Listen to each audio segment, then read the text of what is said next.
Well, howdy, folks. After another electrifying day out at the Vaal, where it was pretty difficult out there at the end of the day for some of those races, it's time to focus in on Friday's racing.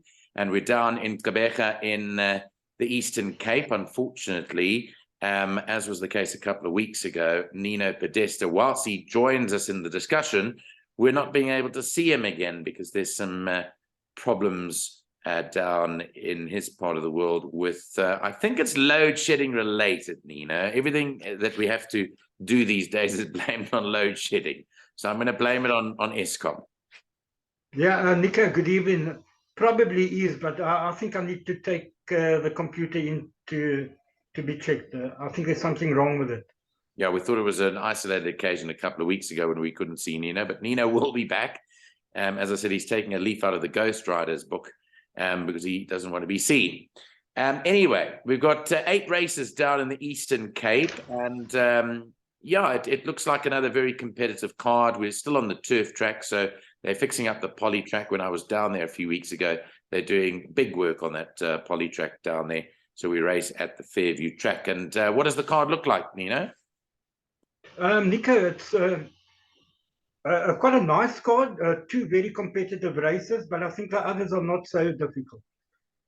Okay, we'll run through all your selections just to let everyone know out there that they have had a bit of rain this week down there, 37.5 millimeters in the last week, and the track condition is still good, and they are expecting a nice day weather-wise tomorrow. Right, so let's bring up Nino's selections, and then we'll also give you his bipot and his best and value bet for tomorrow's racing in the Eastern Cape. Here are his selections. Let's go to the card. Let's just also tell you that Mpumi Majorca is not riding tomorrow. He's been stood down. And in the first of the day, there are 2 withdrawals. Number 4, Royal Statesman, and number 6, Red Love come out. Also note that number 7, Summer Odyssey, has a tongue tie. That's one of your selections there, Summer Odyssey, but you're giving the vote to a newcomer with number 1, Global Banker, as your top choice. Yeah, Nico, I think this first time is going to be taken seriously. Summer Odyssey has been very disappointing for me. She's been getting beat over 1,000, and she's been fading. She's gained the extra 200 meters, so I'm looking for the first time here, and I believe that number 1, Global Banker, is the one that could probably upset the Summer Odyssey. But I do believe that they will fight it out. So 1 and 7, and maybe number 5 for third. That's the daughter of Royal Mo that you're tipping third. There, Rachel Vinegar rides with Queen Lagatha, which Nino likes for third. Now, race 1 is the start of the bipot, being an 8-race card. So what are you putting in the bipot? We'll come to your bipot later. Are you putting both of them in? I'm putting 1 and 7. I think we'll even double up, but you can't take a chance on the first time, Nico. Yeah. I would like to banker it, but you know, it's a first time. It could win, and it could maybe run unplaced. So yeah. Okay. So 1 and 7, followed by 5 and 2 in the first of the day. Let's go to the second, which starts the PA off at 1:15.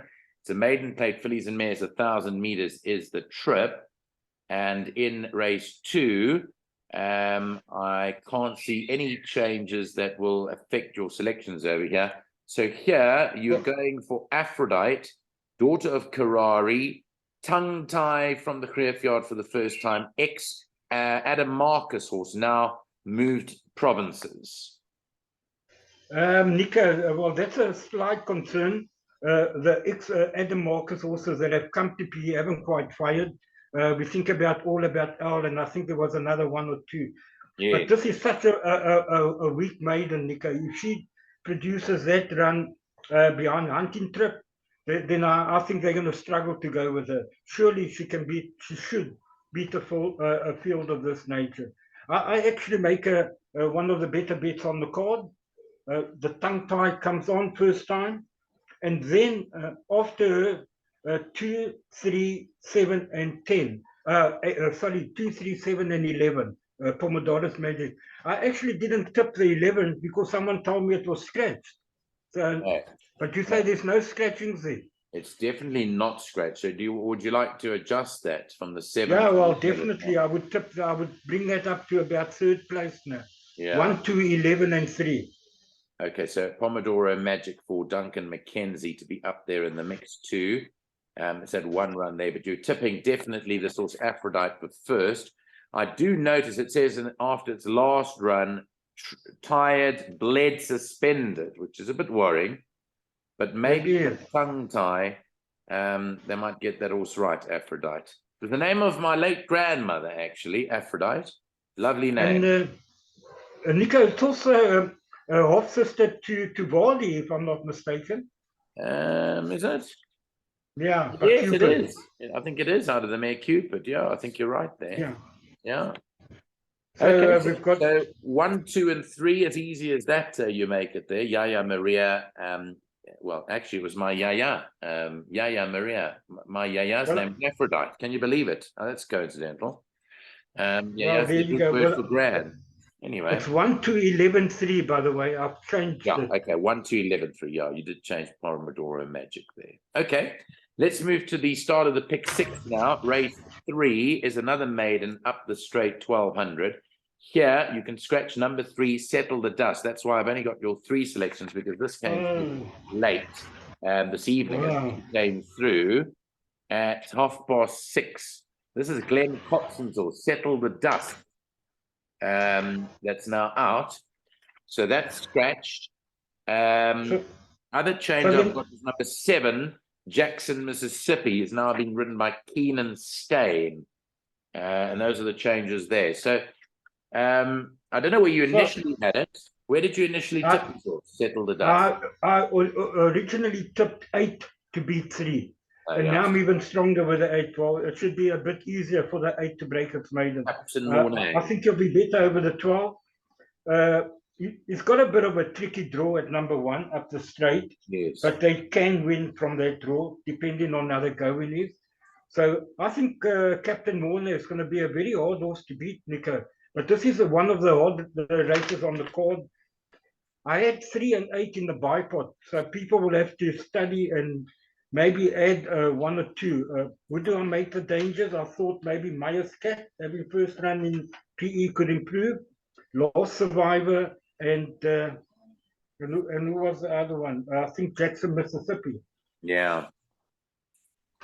Okay, so 8 from 1 and 2 now, and possibly the 7 Jackson, Mississippi, who was not far off Captain Mornay last time out. They ran together, didn't they?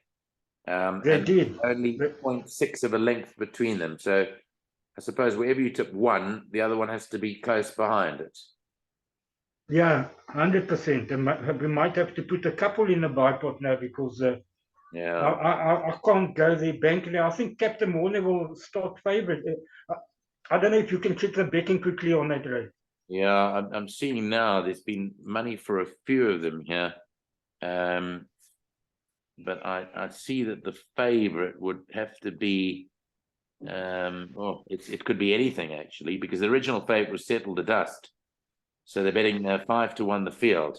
Yeah, you probably would have to go wider there than just the 2 numbers that you originally had. We'll come back to it when we do the bipot perm. Race 3. Okay, let's move to the middle of the card. The 4th race is a merit rated 74 handicap. It's over 1,400 meters. And in the 4th race, here are the changes. Number 10 hasn't got a rider yet. Fortune of Gold, no rider yet for that.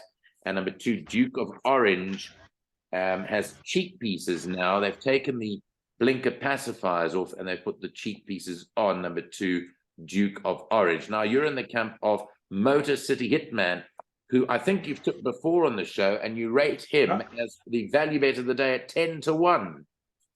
Yeah, Nico, I know that he's badly drawn, but he's been taking on stronger horses. The 16 draw, it's not going to do him any favors, but it's not an impossible draw to overcome at Fairview. But the biggest danger, and I think this horse, Africa's Rock, represents big value also at 10 to 1. So I'm confident that 1 and 3 will be there or thereabouts. But I did add a couple in the bipot.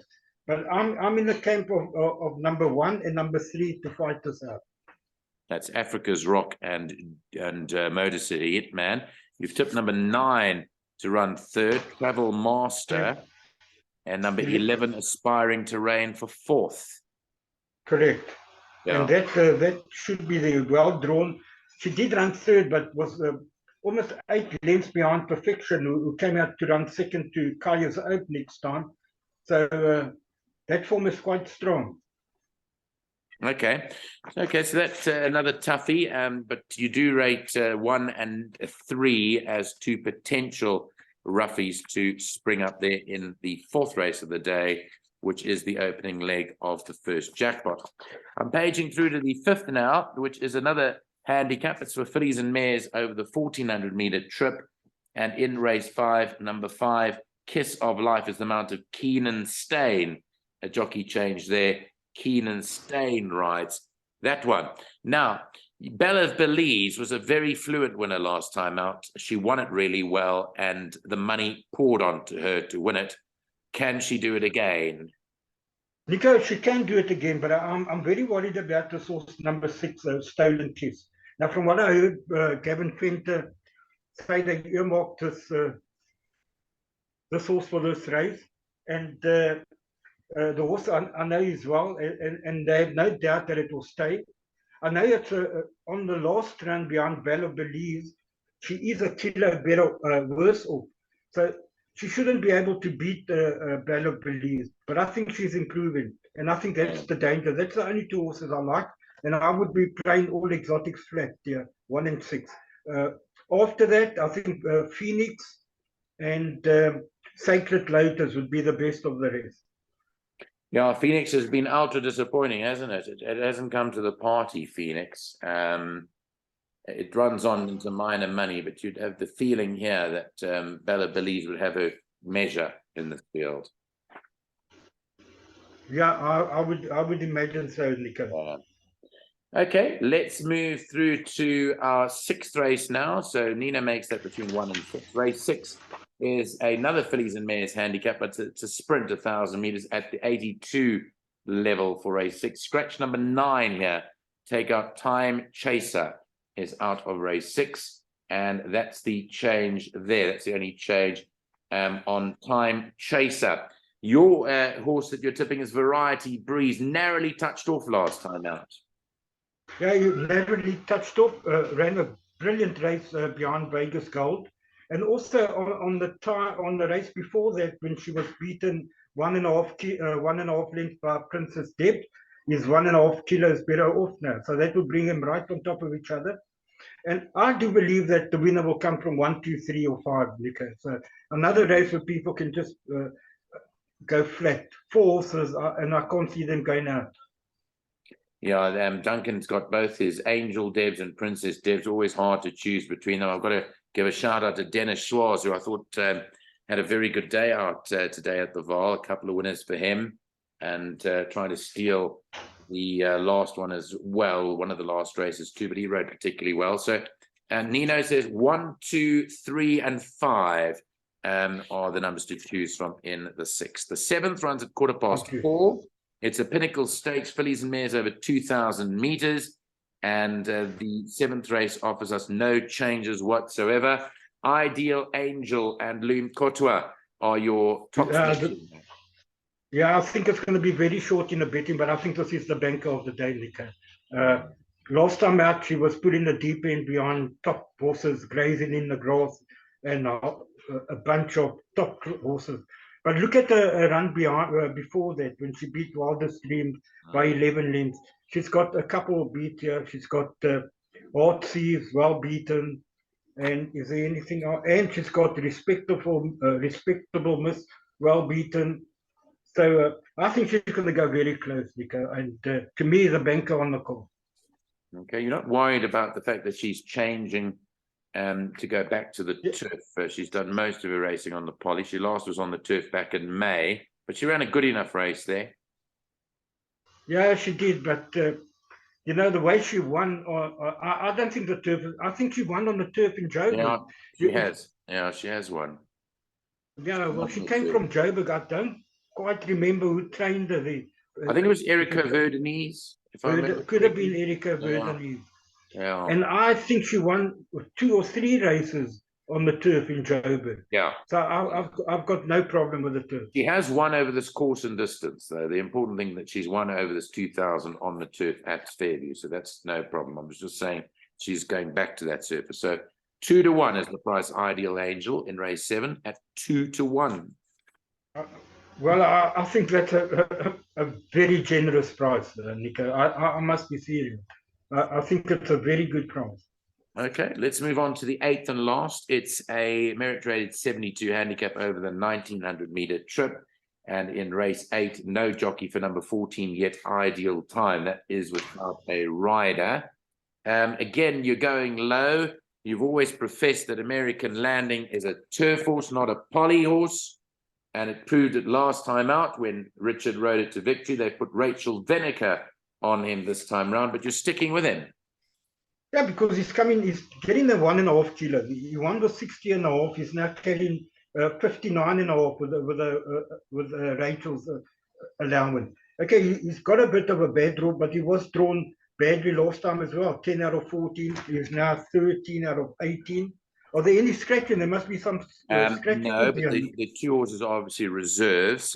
They're not out yet, 17 and 18. So we've got a field of 16 well, so far. So he's drawn, say, he'll be drawn maybe 11 out of 16, worst case scenario. Yeah. Not too bad. The dangers, I think Alan Greef has got the race sewn up with Heathcliff as a backup, but he's also drawn 16. But it's not too bad over the 1900 on the turf at Fairview. They can overcome it. What are the dangers? Maybe Bowl Strike and Despero. But I think American Landing can go back to back here. Okay, so 1, 2, remember, 10, 11. We must always remember that American Landing was a former Cape Derby winner when he was trained by Brett Crawford. He won the Derby in P, if I'm not mistaken. Yeah, he did win the Derby in P, as a 3-year-old. Yeah, it's going back quite a time because he's now 8, so we're talking 5 years. 8. But he loves the turf, Nico, and he came back to form last time. I think he'll be a big runner again. Like I said, I never take him on the poly. Okay. Yeah, and there are no scratchings as yet. The 2 reserve runners are 17 and 18, and we'll look out for what happens with those in the morning. But American Landing is the top selection from... Yeah, comes the problem. There. Right, Nino, we're going to go into the bipot. I know that you've got those bipot numbers written down, so I'm going to try and bring up the bipot slide for the public out there. And I think you're spending 160 Rand, but it might be more because we're going to alter the second leg. I think we said we were interested in just having a look at closer now. The third leg. Oh, the third leg, okay. So the first. You see now, Nico, the problem is that number 3 is stretched. Yeah. And I believe that number 8 is going to start favorite. So we're going in with basically with a banker now. Yeah.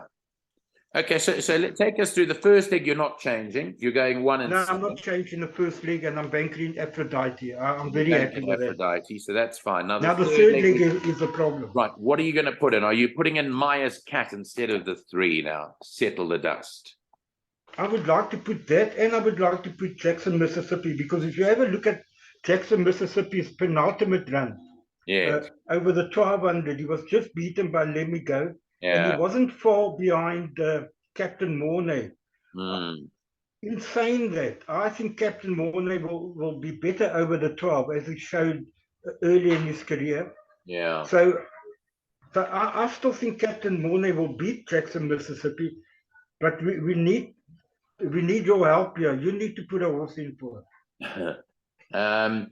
We have to put I have to one. I said we have to put 1, 8, and 1, 7, and 8 must go in. I don't know if you want to add anything else. No, I think that's fine. 1, 7, and 8. I think if you put 1, 7, and 8, it'll make the perm a little bit more expensive because you're going 3 numbers in that third leg, but we'll calculate the cost shortly. Then you're going wide in the fourth leg. You're going very wide there, actually. 5 numbers. I just wanted to ask you that, should we take the scratching out or should we leave it in? No, we'll take it out. Take it out. Okay. Your 5 numbers there are Africa's Rock and Motor City Hitman. You've also put in number 9, Travel Master, 11, Aspiring Terrain, and 13, Flinders Range. Then just going the 1 and the 6, Belle of Belize and Stolen Kiss. And the last leg, the 4 numbers are 1, Princess Debs, 2, Delicacy, 3, Variety Breeze, 5, Angel Debs. So that now comes to 8 5s of 40, by 3 is 120, by 2 is 240 rand. Ah, not bad. That's not bad. 80 rand. So it's from 160 to 240. Confirming that Nino Podesta's best bet is race 2, number 1, Aphrodite, and the value bet is race 4, number 3, Motor City Hitman. So 8 races on the Fairview turf track for Friday's racing, the 3rd of February, and racing kicks off quite late at 12:40, 20 to 1. Nina, I just wanted to thank you for last weekend. I did thank Lyle earlier on this morning for his contribution to our Clock in the Gallop direct line, of which we'll be doing another one for the Cape Derby weekend starting on the 24th of February in exactly, is it 3 weeks now? Yeah, exactly 3 weeks today. We'll be starting that. So you had great fun with it. We had great debates every day, and we came up with the selections, but at the end of the day we had a very happy crowd of people that subscribed. Yeah, Nico, I always have fun doing that with you and Lyle and the Ghost Rider, and you know, the way we assess the cards, and I was made a fool a bit on Saturday with Make It Snappy, but that's the way it goes, you know. At least you picked the winner, and you helped me to win the quartet in the Met. Can you believe it? Well, I do. I mean, well, I didn't win it. Yeah, I didn't win it. Yeah, but you did win it. Yeah, but only a percentage. I wish I won it for. Was a small percentage. Yeah, it was a great finish to the Met. It's always one of the country's great races, and unfortunately, we've come down now to our racing on the weekend. But we do have the Guineas meeting in Joburg, which is on Saturday, and we're looking forward to bringing you more on that with Lyle and I on Saturday morning. Nino, I'm going to leave it there. Thanks so much, and please try and get your computer fixed, because we desperately want to see you again on the show, and we've missed you the last few weeks. So I'm sure that we'll see you next week. Definitely do so, Nico. An absolute pleasure to be on Clock in the Gallop. Thanks very much. Nino Podesta joins us, and don't forget, we've also got MX in the morning. He's going to be driving around and hopefully giving us what he likes tomorrow morning to add to what Nino has discussed this evening. Nino, love to your wife, and we're looking forward to seeing you up in Joburg at the end of the month. You're coming up for a break. Yeah, I'm coming to visit my daughter in Krugersdorp. She's in Bethel. You know, she's a Jehovah's Witness. So no, she lives in the... Yeah, her and her husband, they do work in the Bethel in Krugersdorp. Okay.